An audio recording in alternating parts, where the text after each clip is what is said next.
Anyway, we've got the admin over. Let's steam into the news. And it's actually been quite a big week for aviation news. But one of these stories that really crossed into the mainstream is Qantas unveiled a new safety video. So for those of you that aren't aware, about 10 years ago, I think it's about 10, 15 years ago, Virgin Atlantic were the first kind of major international airline in the world to try to do something quite funky and interesting with their safety videos. So rather than it just being somebody sat down, here's how you do your seatbelt. Typical Branson. Yeah, he decided, you know what, let's use this as an opportunity, one, to grab people's attention, because people tend not to pay attention to safety videos, or in fact to the cabin crew, because they kind of think, oh, we know this anyway.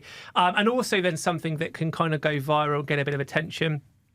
Every airline in the world now does this. Now, Qantas did a very, very, very good safety video under the last iteration, which actually launched about 2 or 3 weeks before COVID.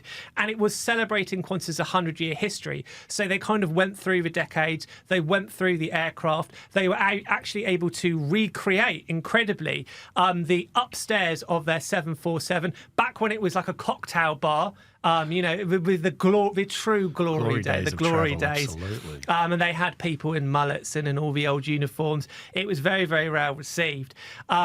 This has now have run for about 4 years. And finally, last week, Qantas has unveiled a new safety video. However, it hasn't necessarily gone down well. Jake, tell us a bit more.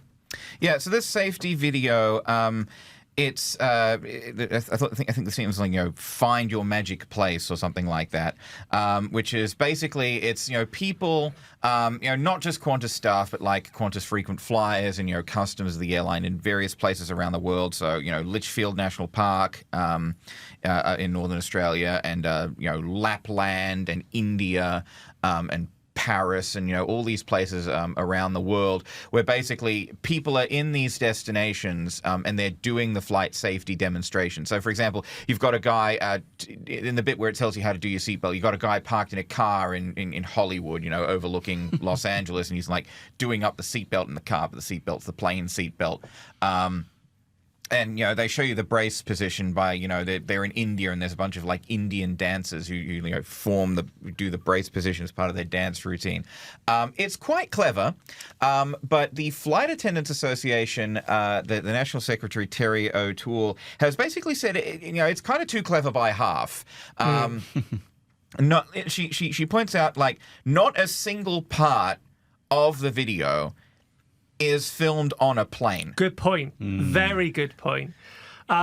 And one of the interesting things about this is that she has made this comparison with what happened with the Japan Airlines A350 that effectively blew up on the runway. And so what happened, for those of you who are unaware, the A350 came into land.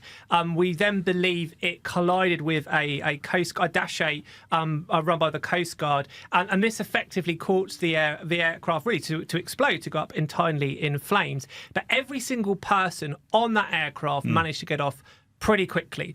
And a lot of people said one of the reasons for that, apart from obviously the fantastic work of the cabin crew there, was their safety video, which was quite no frills.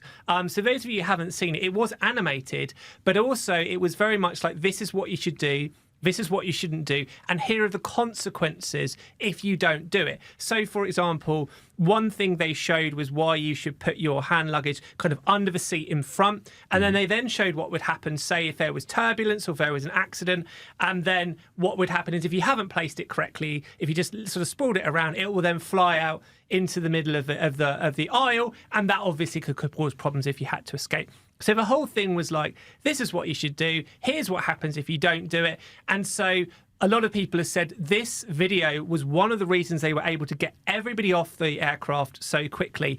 One of the extraordinary things is that everybody got off, and as far as we know, pretty much everybody didn't take their luggage with them. Now, that's a very crucial thing, because obviously you would think, well, you're a bit stupid to grab your bags when the plane's gone up in flames, but it's actually more serious than just you ruining it for yourself, because Firstly, you're kind of taking up more room in the aisle as you try to escape. Secondly, when you go down the slides, if you're bringing luggage and stuff, that slows you down. That slows down crucial time for the next person to get out. It could also damage the slide. It could also damage the car as well. Again, this all sounds silly, but this is all very, very important stuff.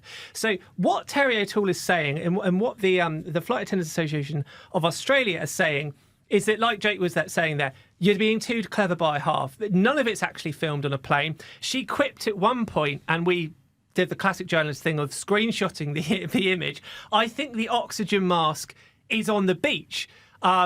It feels, when I look at it, it's a very glamorous production, right? You've got this kind of, glamorous. Expensive too, no doubt. Very expensive. And again, one of the reasons why, as an aside, it's taken 4 years to do a new one is because it costs a lot of money and you had COVID, they'd have other things to worry about. So the argument is it all looks very flash, but actually, in terms of preparing for an emergency, it's not particularly good at all. It's more reminiscent of a promo video, people have said. Totally. Exactly. Now, Qantas have come out and we put their response quite high up. So Qantas has insisted the video puts safety first, but tries to make instructions as engaging as possible for flyers who might otherwise tune out.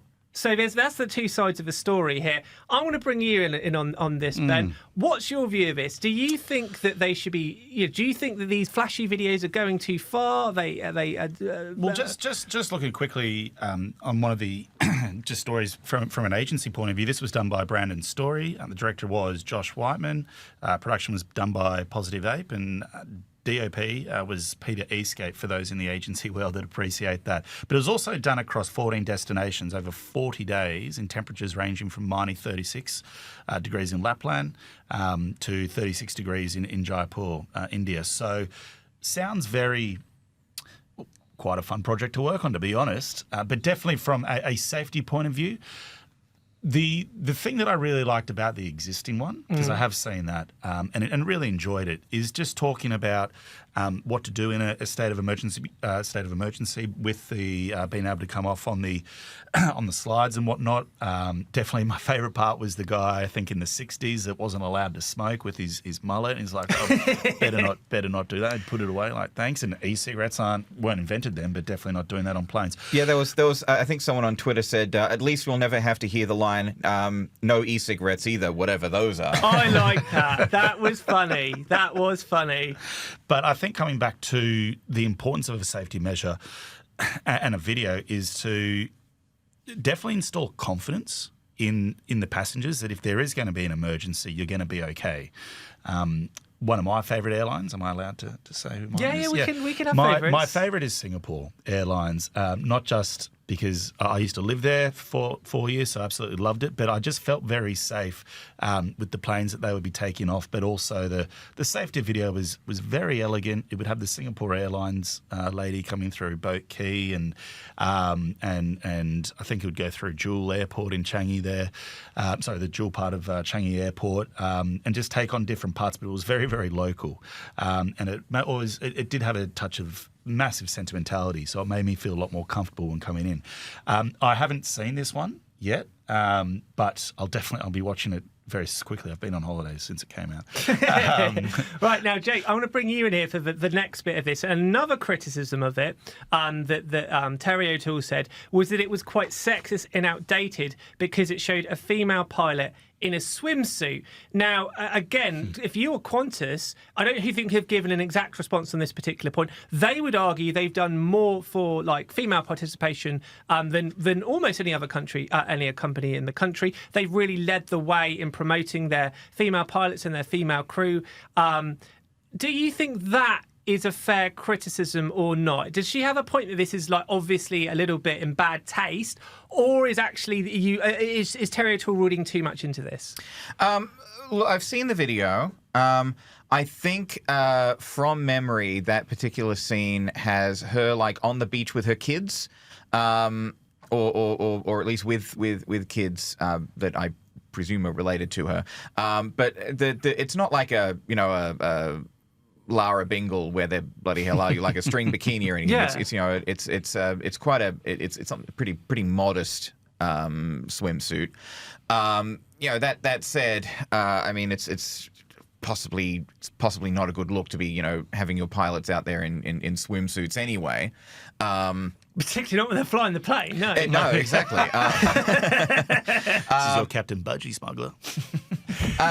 It's look, I don't like it. It's not a particularly revealing swimsuit, but I think she does have a point in that this is a very like a well-trained female pilot. She's a professional, and how good a look is it to have a pilot feature your pilot on the beach in a swimsuit rather than flying a plane.